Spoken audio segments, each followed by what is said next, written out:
Welcome to the tool review channel, and today we are taking a look at the Tsunoda CP-200 combination pliers. Now these are not a high leverage pair of combination pliers, but they are a 8-inch pair of combination pliers from Tsunoda.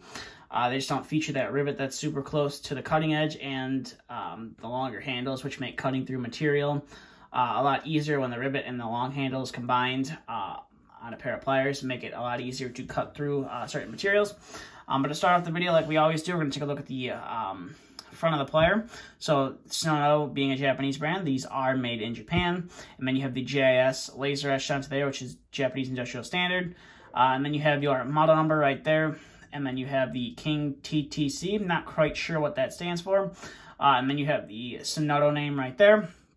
And on the back of the plier, you do have some teeth right there, which is nice. So if you needed to grab a hold of maybe a fish tape, you're trying to pull a staple or a screw out, you can use that and get a little bit of leverage, especially if you're trying to pull a fish tape. You can, grasp a hold of those pliers and really crimp down on that fish tape and give it a pull. Now you do have a fairly nice cutting edge right there, which is fairly sharp. And then just like almost every pair of Japanese pliers I've reviewed on this channel, they all suffer from the teeth that are all parallel.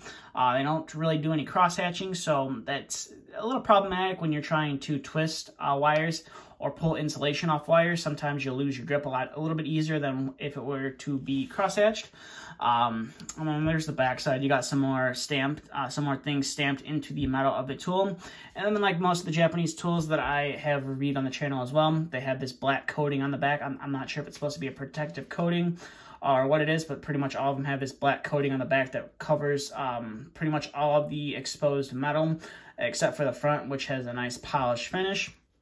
Now these have a standard yellow dipped handle on them.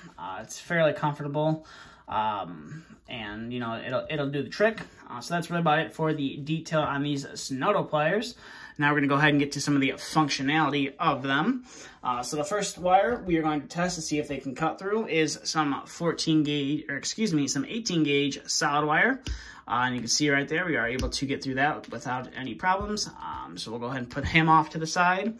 And we'll bring in our 18 gauge stranded wire right here. And we are able to cut through him without any issue. So we'll put him down.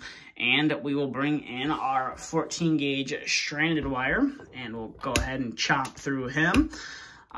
So we'll go ahead and put him off to the side, and we will bring in our 14 gauge stranded wire, and hopefully we have the same results. And we sure do. It cuts through that without any issue. So we'll set him down and bring in our 12 gauge solid wire right here, and we'll go ahead and chop through him. A little bit louder of a snapping sound, but that's typically what happens when you go up in wire gauge or wire size.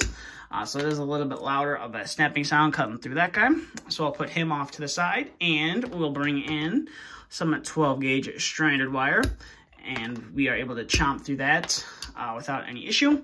So I'll put that off to the side, and we'll bring in some 10 gauge solid wire right here. And we are able to cut through that, and as you can hear, that cutting, when you go to cut through it, that snapping sound is a lot louder than it was before. And you definitely kind of feel that snapping action in your hands as well. So we'll bring in some 10 gauge stranded wire, and we are able to cut through that without any problems as well. So we'll go ahead and cut through that one more time. Definitely a little bit challenging to cut through, but you can definitely cut through that.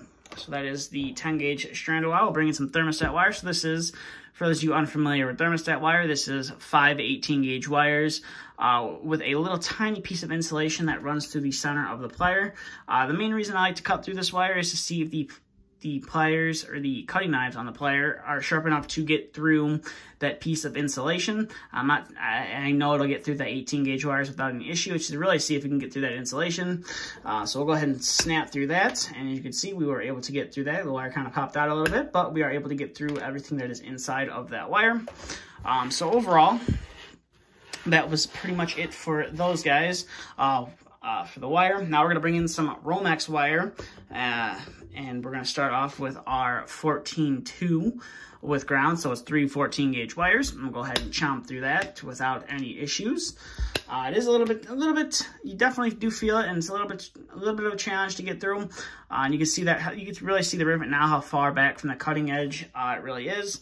That's kind of like, why I like to prefer a high leverage pair of pliers. We have the long handles and the rivet that's closer to the cutting edge, whereas, you know, I don't really like to recommend combination pliers, just because it's that rivet and the short handles kind of make it hard cutting through some thicker material.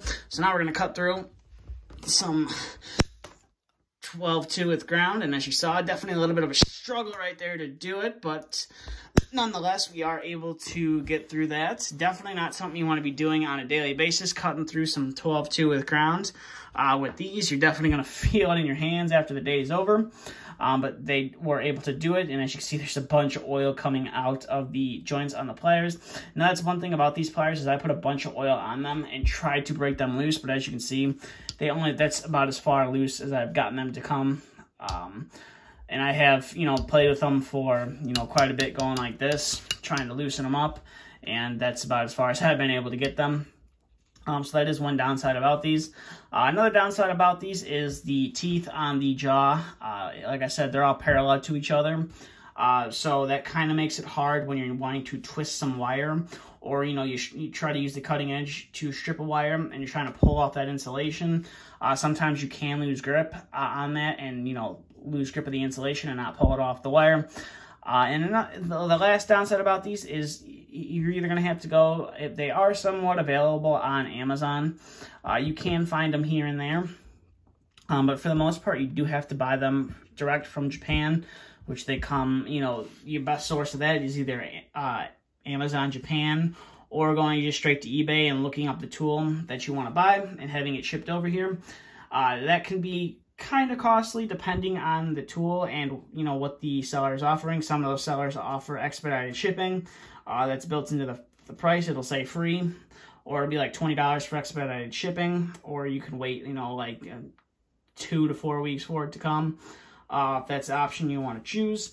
Or if you're lucky enough like I was able to pick these up off of Amazon. I can't guarantee that they'll still be available on Amazon by the time this video goes live, but I will do my best to leave a link to them in the description below, just in case maybe they aren't available on Amazon, but they do come available again.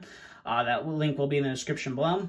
But with that being said, that's about it for this video. So if you have any questions, comments, concerns, please feel free to leave them down in the comment section below. And if you are new here and you do like tool reviews, or you just like checking out a bunch of different tools, or maybe some oddball tools, hit that subscribe button, because we like to take a look at all kinds of different tools here on the channel, at least a lot of different hand tools. With that being said, that's all I have for this video. Thanks for watching. Stay tuned for the next one to be uploaded.